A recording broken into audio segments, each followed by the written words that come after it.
ലോക്സഭാ തെരഞ്ഞെടുപ്പ് അടുക്കവെ വൻ തിരിച്ചടിയാണ് ഹിമാചൽ പ്രദേശിൽ ബിജെപി നേരിടുന്നത്. മുൻ മന്ത്രിയും ബിജെപിയിലെ പ്രബലനുമായ സുഖ്രാം ഈയിടെയാണ് പാർട്ടി വിട്ട് കോൺഗ്രസിൽ ചേർന്നത്.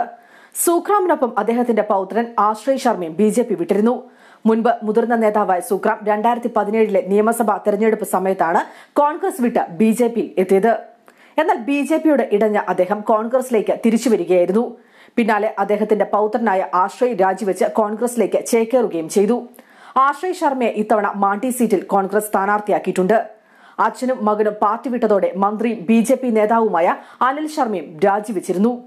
ഒരുമിച്ചുള്ള 3 തിരിച്ചടികൾക്ക് പിന്നാലെയാണ് പാർട്ടിയെ പ്രതിരോധത്തിലാക്കി മറ്റൊരു പ്രബല നേതാവും മുൻ ബിജെപി സംസ്ഥാന അധ്യക്ഷനുമായ സുരേഷ് ചന്ദാലും രാജിവെച്ചത്. രാജിവെച്ച ഉടൻ തന്നെ അദ്ദേഹം കോൺഗ്രസ് അധ്യക്ഷൻ രാഹുൽ ഗാന്ധിയുടെ സാന്നിധ്യത്തിൽ കോൺഗ്രസിൽ ചേരുകയും ചെയ്തു. സംസ്ഥാന അധ്യക്ഷൻ കുൽദീപ് സിംഗ് റാത്തോർ, ഹിമാചൽ പ്രദേശ് AICCയുടെ ചുമതലയുള്ള രജനി പട്ടേൽ എന്നിവർ ചടങ്ങിൽ പങ്കെടുത്തു.